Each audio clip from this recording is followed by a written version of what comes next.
Vamos ler então. E Saulo, respirando ainda ameaças e mortes contra os discípulos do Senhor, dirigiu-se ao sumo sacerdote.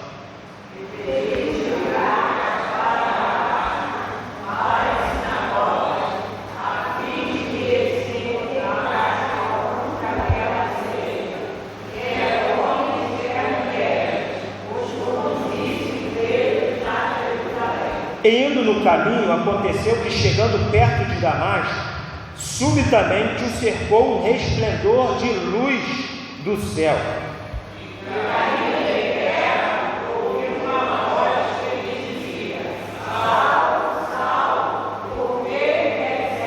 E ele disse: quem és, Senhor?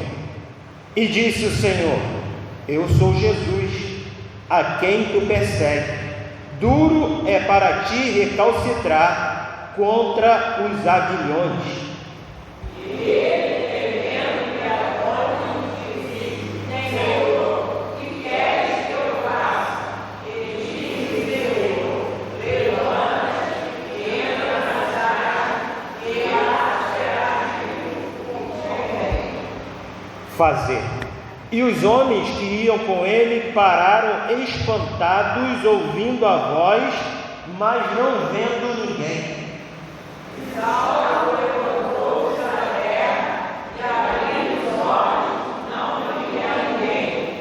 E guiando pela mão, conduziu a Damasco.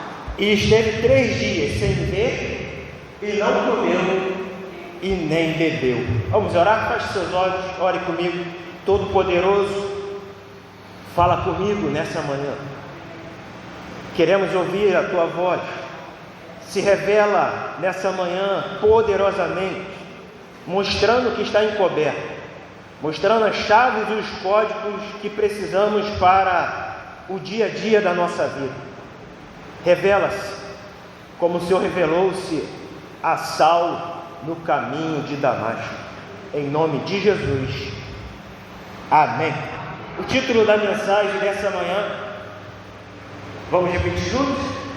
A conversão. Somente as mulheres? A conversão. Só os homens? A conversão. Todos juntos? A conversão. Pode se assentar, irmão. A conversão é o início da caminhada com Cristo, resultando em uma mudança em suas atividades diárias. A conversão é uma experiência tremenda, mexe com toda a nossa estrutura. O que é necessário na conversão? Arrependimento, confissão de pecado, fé em Cristo Jesus, perdão generalizado, não guarda mais rancor, não guarda mais mágoas, início de um discipulado com Jesus, através da igreja, através dos irmãos da igreja, através da palavra de Deus, um discipulado que inicia e que termina na glória dos céus. Leitura da palavra todos os dias, um devocional diário todos os dias, o batismo, um passo para o batismo, é importante se batizar, oração contínua, não somente uma vez ou outra, mas uma oração contínua, sem cessar, sem parar. A oração em nossa vida deve ser contínua, diária e em todos os momentos. Nós precisamos entender que devemos ter abertura para novas amizades.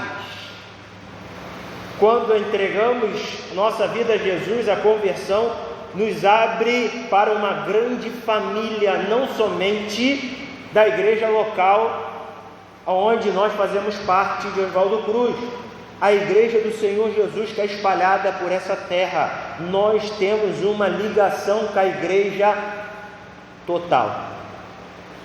A igreja una, a igreja espalhada pela terra, eles também são os nossos irmãos, mesmo sem nós nos conhecermos. Nós temos uma ligação, por isso devemos estar abertos sempre à amizade. Não devemos fechar o nosso coração. O coração convertido, ele se abre, ele é ensinável, ele tem compromisso com a igreja local. Quais as mudanças que uma conversão provoca? Quais as mudanças que uma conversão provoca? Imagina, Saulo, versículo 1, ele respirava ameaças e morte. Imagina viver numa atividade onde você precisa perseguir uma seita. Você é colocado como responsável para acabar com uma seita. Era isso que eles pensavam sobre os cristãos, sobre nós naquela época. Então ele se dirigiu ao sumo sacerdote da época e pediu cartas. Essas cartas davam autoridade para que Saulo pudesse prender qualquer cristão. E ele prendia e levava para Jerusalém, e aquela pessoa era julgada, condenada, muitas vezes à morte, ao apedrejamento, como foi Estevão, o primeiro mártir da igreja, condenado pelos sacerdotes, pela a igreja dos judeus em Jerusalém, e condenado. Saulo, versículo 2, fala que ele vai de encontro às seitas que estão ali por toda parte, justamente porque Cristo ressuscitou. E depois, no Pentecoste, o Espírito Santo desceu sobre a igreja, realizando um grande mover. O povo que estava ali se converteu, 3.000 almas se converteram, depois 5.000 almas se converteram. O evangelho começou a ser espalhado devido a essa perseguição dos judeus contra os cristãos, e o mover de Deus foi alcançando várias cidades em Israel e fora de Israel. Ele então, decidido, pega estrada para caminho da Síria, e o caminho da Síria ele vai passar por Damasco, a estrada de Damasco. Parece que Jesus também não aguentou mais a situação e foi encontrar com Saulo, o perseguidor dos cristãos. Ele era um selvagem, um touro indomável. Ele respirava ameaças e morte. Ele tinha um semblante ruim, apavorador. Ele intimidava. O cristão não queria nem passar perto de Saulo. Saulo era uma pessoa que metia medo e espantava as pessoas. Ele era furioso. Ele era um homem, com certeza, que queria defender a fé dos judeus. O Velho Testamento era sua regra de fé e prática. Ele era um fariseu autêntico, um fariseu que lutava pelos seus ideais. Não era fácil convencer Saulo que ele estava errado, que ele estava perseguindo os cristãos, e aquilo era perseguir o próprio Cristo. Ele não entendia. Não era comum alguém chegar até Saulo e pregar o Evangelho de Jesus para ele. Ele era atormentador de cristãos. Ele queria prendê-los, encarcerá-los. Ele ficava feliz, ele sorria quando conseguia alcançar um cristão, e ele confessava: eu sou cristão, eu andei com Jesus, eu prego Jesus. Ou quando ele conseguia pegar um cristão no flagrante delito, pregando o evangelho numa sinagoga espalhada por Israel, era o que ele mais amava: prender os cristãos, entrar aqui nesse local e ver a gente aqui e prender todo mundo, levar todo mundo preso, colocar no carro, no ônibus, está todo mundo preso. E sabia que a gente não estava muito longe disso acontecer? No final do tempo, nós seremos perseguidos. Não vai ser fácil ser cristão, ser convertido ao Evangelho de Jesus. As mudanças são tremendas. A mudança na conversão é chamada de uma metanoia, mudança de mente. Eu mudo totalmente a minha mente. Transformação, restauração, vida nova, completa e radiante. A conversão, nós dizemos que é definitiva e única.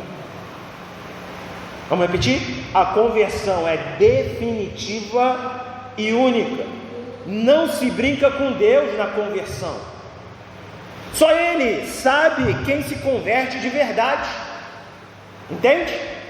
Se depois de anos de caminhada com Cristo você desiste, é porque nunca foi convertido. Jamais Jesus é enganado por uma conversão sentimental, uma conversão emocional, uma conversão de trocas de benefícios, uma conversão aliada a algum sistema de governo, algum sistema político. Jesus sabe quem se converteu ou não. Eu não sei. Por mais que as características da pessoa me mostrem que através dos frutos que ela tem praticado é convertido, eu não posso ter certeza que você é convertido. Eu posso ter certeza que eu sou convertido. Entende isso?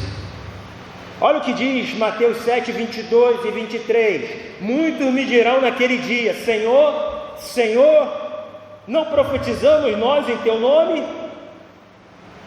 E em Teu nome não expulsamos demônios? Em Teu nome não fizemos muitas maravilhas? E então lhes direi abertamente: nunca vos conheci. Apartai-vos de mim, vós que praticais a iniquidade. A conversão é definitiva e única para quem toma a decisão verdadeira, para quem tomou a decisão genuína. Porque quem não tomou e ainda tem dúvida, ainda não reconheceu Jesus como seu Senhor e Salvador, ainda não caminha na direção certa, ainda tem medo de confessar Jesus publicamente, a conversão passa por esse processo. Tem gente que tomou a decisão, mas o processo é doloroso, é sacrificial, é de renúncia. O processo de conversão é a mudança. Saulo mudou, ele não retornou para ser fariseu cristão, ele tomou outro rumo na vida dele. Ele teve que ficar cego 3 dias, 3 noites cego, sem comer, sem beber, tentando entender o que aconteceu comigo. Quem me derrubou do cavalo? Quem me parou? Será que foi uma ilusão? Será que foi um sonho, uma visão? Meu Deus, eu sou temente a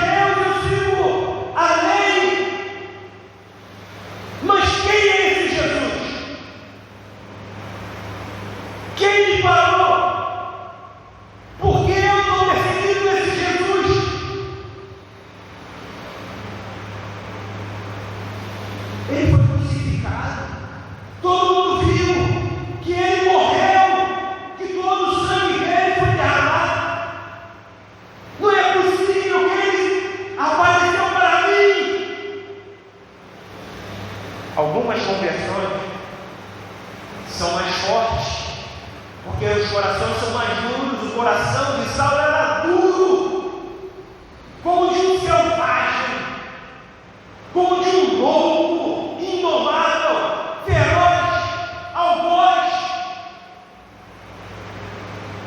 aonde seus olhos estavam fechados. Ele não queria ver a verdade e por isso ficou cego, para entender que os cegos também vêm. Lembra da cura de Jesus de um cego que eles ficaram batendo em Jesus em todo o tempo, dizendo: como esse homem ficou curado? Perguntaram aos pais, os mais ricos, ele é de maior. Pergunta a ele. Sim, ele era cego desde nascença. E ficaram conversados como é que ele fez isso. E ele disse: pior cego que vê, ou pior quem vê e não consegue enxergar. O pior cego é aquele que não consegue enxergar. A conversão muda totalmente a nossa vida. O nosso padrão de vida muda. Eu não consigo viver da mesma maneira. Há uma luta dentro do meu coração, dentro do meu espírito. Porque o Espírito Santo começa a morar na minha vida. Ele não permite mais eu viver uma vida dupla, uma vida no mundo e outra na igreja. Ele não permite. Ele expulsa o velho homem. O Espírito Santo de Deus, ele coloca para fora o velho homem. Não entra mais aqui. Você está fora. Por isso dizemos que a conversão é definitiva e única. Você pode ter os seus deslizes, seus erros. A palavra de Deus diz: aquele que está de pé, cuidado para que não caia. Aquele que está de pé. Estamos de pé, graças a Deus. Graças a Deus. Estamos caminhando. Mas se errarmos, não vamos deixar de caminhar. Vamos reconhecer o convertido. Ele não tem vergonha de dizer: eu pequei, eu errei, eu estou errado. Alguém aqui pode me ajudar a não errar, a não cair mais no mesmo erro? Davi era um homem segundo o coração de Deus. Sabe por quê? Ele não caía nos dois erros, o mesmo erro duas vezes. Ele se arrependia, confessava e seguia em frente. Devemos ser segundo o coração de Deus, seguir em frente. Dizemos também que a conversão é pessoal e intransferível. Se eu pudesse transferir a minha salvação para as pessoas, todo mundo ia ser salvo. Eu ia transferir a minha salvação para todos. Quando vou em sepultamento, eu vou para pregar o Evangelho. Sendo cristão ou não cristão, a pessoa que partiu, eu vou para pregar o Evangelho. No meu coração, a minha vontade é salvar todo aquele que morreu. Eu nunca prego condenando aquele morto. Eu sempre prego salvando aquele morto.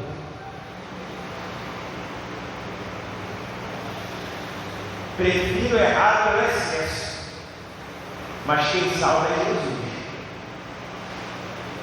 Mas o mais importante é ouvir tomar decisão em vida. Nós tomarmos a decisão em vida. Depois de morto, mesmo que o pregador tente me salvar, não adianta. O melhor pregador de todos os tempos, ir no teu sepultamento e fazer uma pregação linda, se você não se converteu, A pregação só salva os vivos. Somente se Deus tiver misericórdia e der a chance de você ressuscitar naquele momento e você tomar a decisão em vida, pode salvar. Eu quero salvar a minha família, eu quero salvar o Jonas, eu quero salvar a Viviane, eu quero salvar meus irmãos. Mas como eu faço isso? Pregando o Evangelho hoje, agora.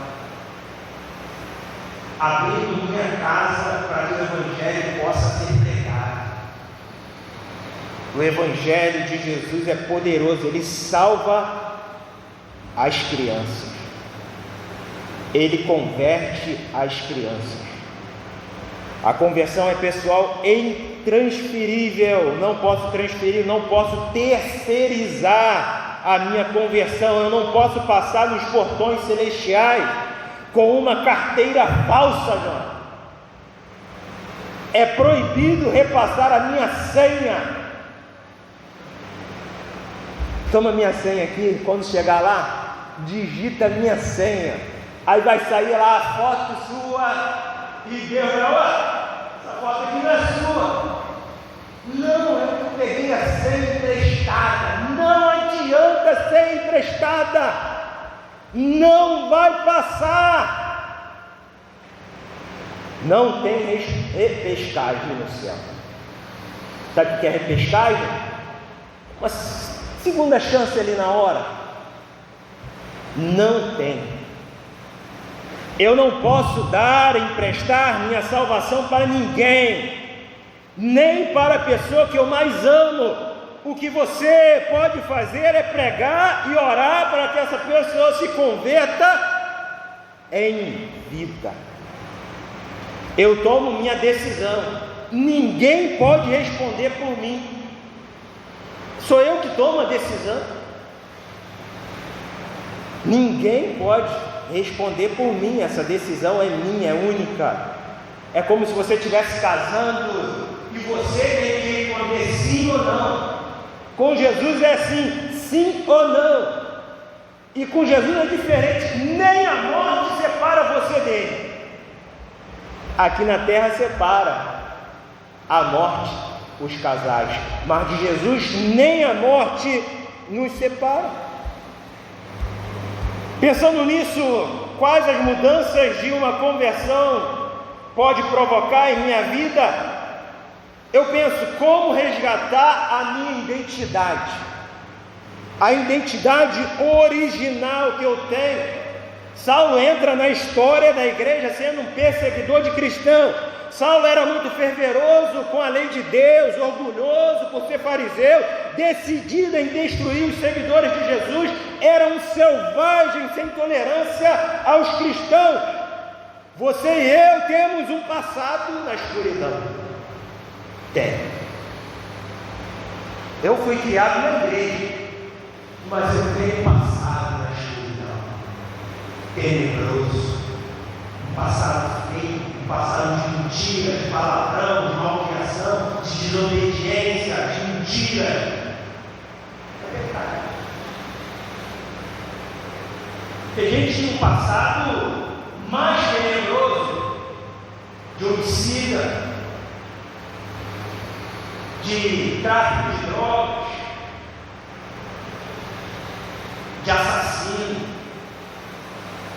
de prostituição e tantas outras coisas diabólicas que existem nessa terra. Todo mundo tem um passado atrás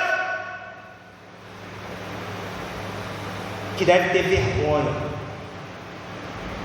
um passado que não traz nada de importante. O passado tem que ficar para trás. Você precisa se ressignificar, deixar para trás. Você não pode carregar o passado contigo. A sombra na sua fortuna, na sua vida, o passado ficou para trás. Você não pode viver no passado. aquilo pode te prender. Quando Paulo pede para Jesus tirar o espinho da carne dele, de repente as dores que ele sente do passado, que ele foi um perseguidor, ele matou, ele concordou com a morte, ele prendeu algo que dói no nosso coração, que a gente não queria ter cometido, porque estava cego, ignorante, nas trevas. Mas nós temos uma identidade que, quando nas trevas, foi perdida, na escuridão, fazendo coisas profanas, dando trabalho para Deus, para a nossa família. Mas quando eu me converti, quando você se converteu, tudo mudou. Tudo mudou. A vida com Cristo é diferente. É uma mudança completa. Mas a vida sem Cristo é uma ilusão. Podemos dizer que é uma vida sem sentido. É como correr atrás do vento. Perda de tempo. O nosso passado na escuridão é perda de tempo. É um vazio, é uma dor, uma frustração. Mas o nosso futuro com Cristo é de paz, de felicidade, de prosperidade, de uma identidade genuína. A vida com Cristo é a melhor coisa do mundo. Olha o que diz Gênesis 1:27. Está aí no telão, vamos ler juntos? Gênesis 1:27. Vamos ler juntos? Criou Deus, pois, o homem à sua imagem, a imagem de Deus o criou homem e mulher os criou. A imagem de Deus é o segredo da nossa identidade. Pegou isso?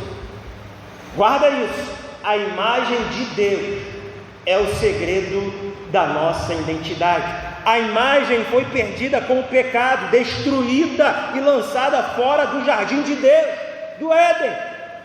A imagem, a identidade original estava ali, Deus conversando com o homem, uma identidade original, uma conexão direta com Deus, um prazer de estar ali com Deus e conversando com Deus, vivendo para Deus. A desobediência, o orgulho, a falta de sensibilidade provoca uma imagem luciferiana no homem de perdição e condenação eterna. A imagem de Deus é o tesouro descoberto pela humanidade. Guarda isso também. A imagem de Deus é o tesouro a ser descoberto pela humanidade. A imagem foi resgatada pelo sacrifício de Jesus na cruz. No Antigo Testamento, a identidade foi resgatada através dos sacrifícios de animais aceitos por Deus. A aproximação de Deus era feita por mediadores, como levitas, sacerdotes e pessoas chamadas para liderar o resgate da identidade do povo de Deus. Deus sempre chamou pessoas para libertar o povo da idolatria, da cegueira espiritual, libertar o povo da escravidão do pecado, libertar o povo das amarras que o diabo colocou. Deus sempre levantou homens e mulheres para apontar para a identidade original nossa. Nós temos a identidade, e essa identidade deve ser resgatada. A identidade é o início de um relacionamento saudável com Deus, sua relação de obediência à sua palavra.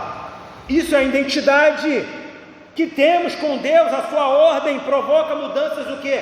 Interiores, jamais sentidas antes em nossa vida.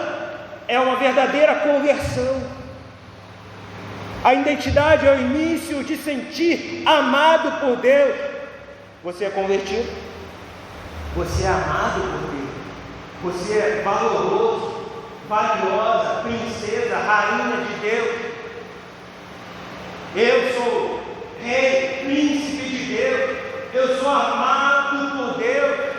Ele olha para mim e diz: eu te amo, meu filho, eu te amo, minha filha. Isso é uma identidade que eu sinto com Deus e Deus comigo. Você tem uma identidade e você precisa entender que é amado por Deus.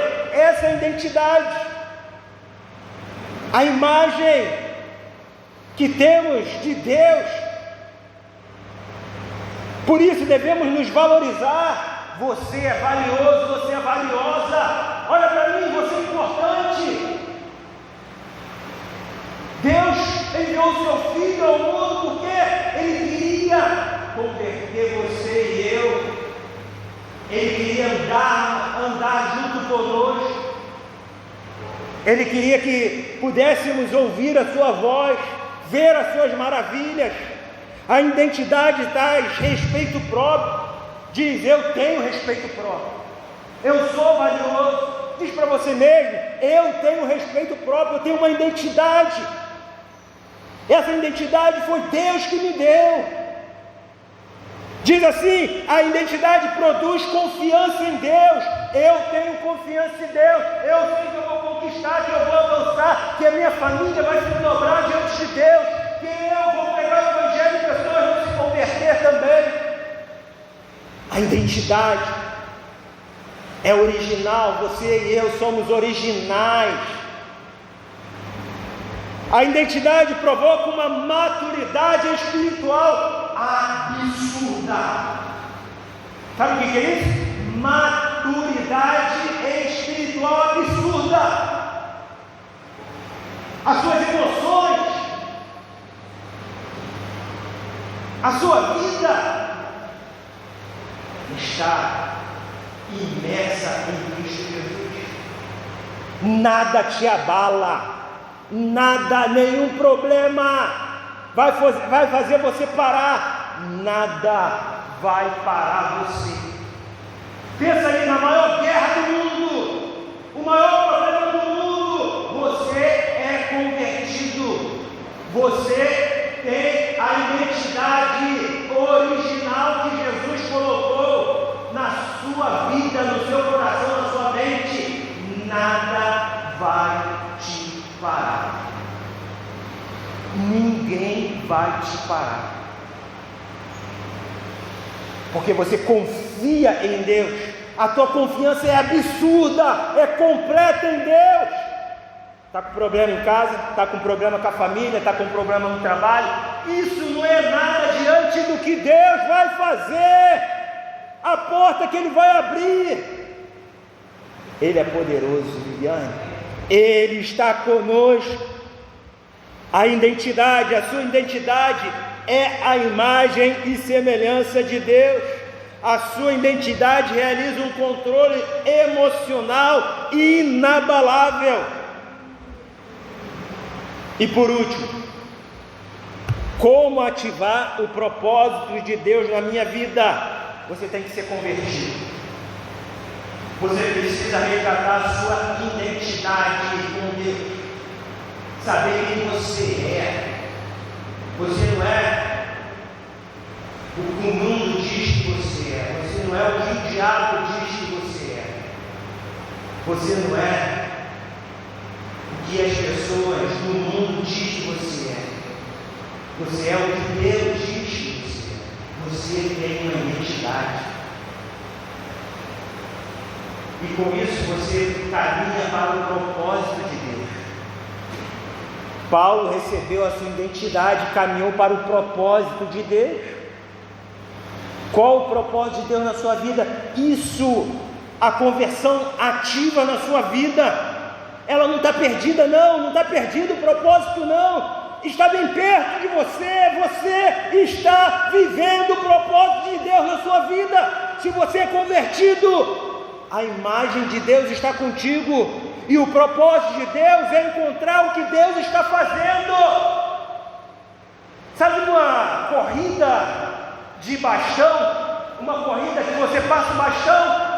A corrida com Cristo, você está correndo junto com Deus, você é a imagem e semelhança de Deus, você está unido com Ele, firme com Ele, confiando nele, e o propósito não é nosso, o propósito é de Deus, e Ele encaminha você para pegar esse bastão e continuar. Jesus veio aqui nesse mundo e cumpriu o seu propósito, era morrer por nós, e ressuscitar, e dizer agora, continue nessa corrida, eu deixarei com vocês o Espírito Santo. O Espírito Santo pegou o bastão e começou a caminhar, converteu, é Ele que convence o homem do pecado, da justiça e do juízo, é Ele que está aqui e acessa o seu coração, ativa o propósito, e você não consegue fazer mais nada além do propósito de Deus. O teu trabalho, o teu trabalho está ligado ao propósito de Deus. Você está 100% ligado ao propósito de Deus. Não tem trabalho do mundo, a igreja de Deus. O propósito está ligado à vida, à sua identidade. Não tem como se escapar do propósito. Ou você se une no que Deus está fazendo, ou fica fora.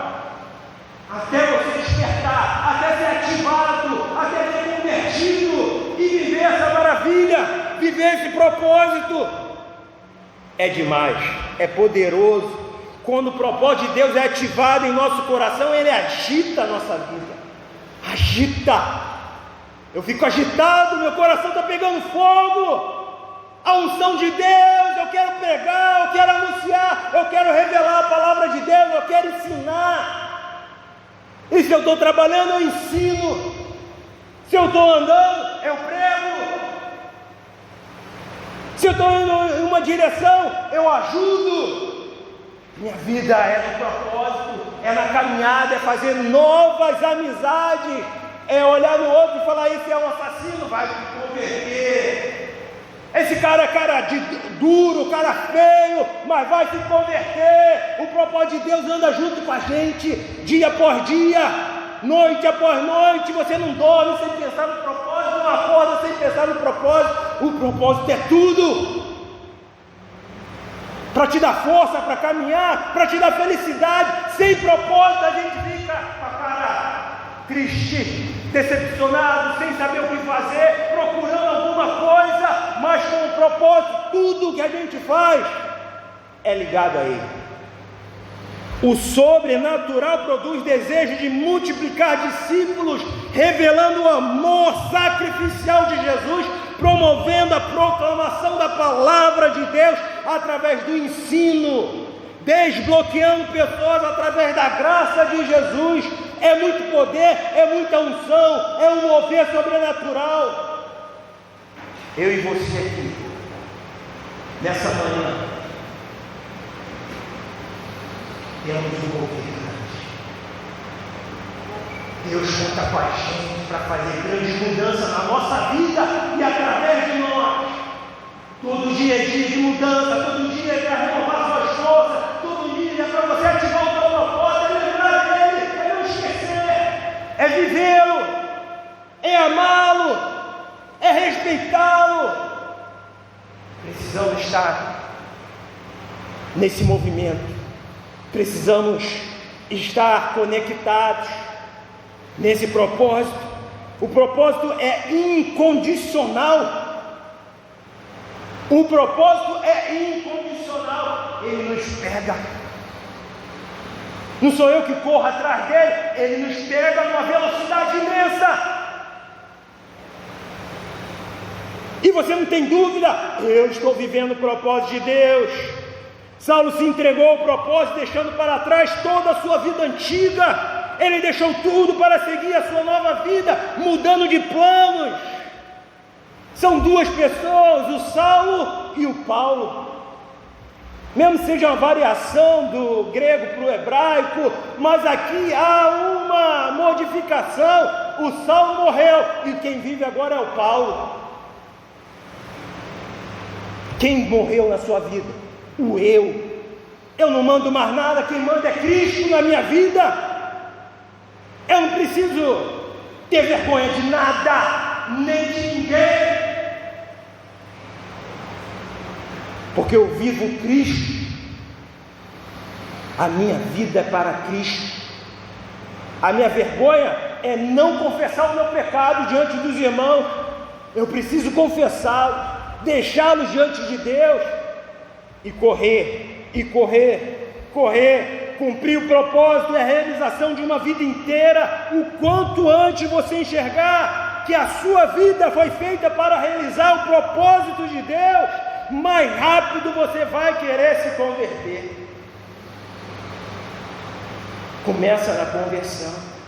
Por isso eu digo, se eu não achei o meu propósito, eu preciso me converter. E se eu preciso me converter hoje, que eu faça isso hoje, sem medo, sem vergonha, porque eu não quero viver parada, eu não quero viver mais para trás, eu não quero mais perder tempo. Se o início de tudo passa por uma conversão, eu quero sentir algo.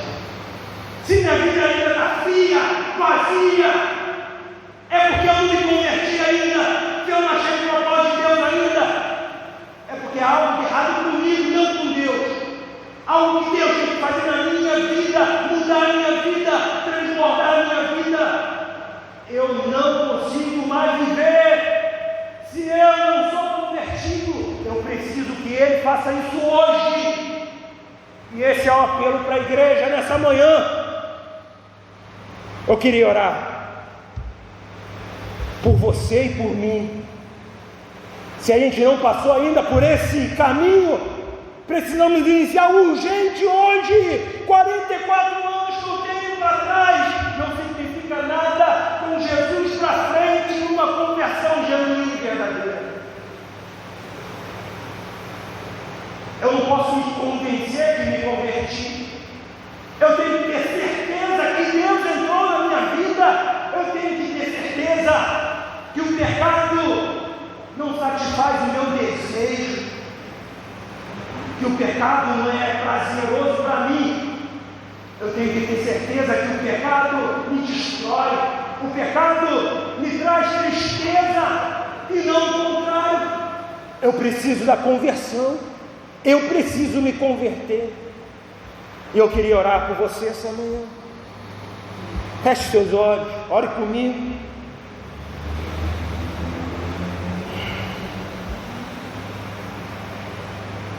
Respira fundo. Respira fundo.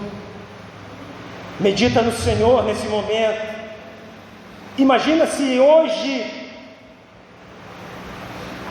é o dia que Deus está te chamando para uma conversão diferente de tudo e qualquer outra coisa que aconteceu na sua vida.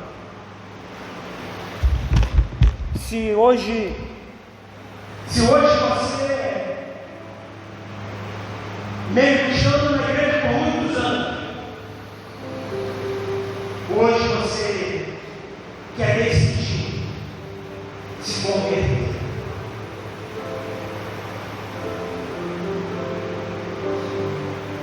Hoje é o seu dia. Se você desejar isso, eu quero orar por você. Você que deseja um passo de fé, experimentar a conversão e receber a salvação e a vida eterna, receber uma identidade e um propósito, receber o Espírito Santo na sua vida.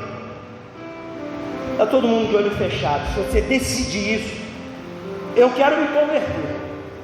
Levanta a sua mão, diga: eu quero me converter. Levanta uma das suas mãos e fala: eu quero me converter. Nessa manhã, eu decido abrir o meu coração para Jesus, como nunca abri. Eu quero que Ele entre nessa manhã. Se você tem dúvida da sua conversão, você quer hoje declarar diante de Deus: eu quero me converter, porque eu quero ativar a identidade. E eu quero assumir o propósito de Deus na minha vida. Senhor Todo-Poderoso, eu não tenho medo de ajustar a minha vida para cumprir o Teu propósito. Espírito Santo de Deus, eu abro mão da minha vida velha e quero uma vida nova. Eu quero transbordar da tua graça e do teu amor. Deus, eu quero uma identidade espiritual. Eu preciso da minha identidade restaurada. Eu recebo essa manhã a bênção de ser criado à imagem e semelhança de Deus. Eu vou cumprir o meu propósito.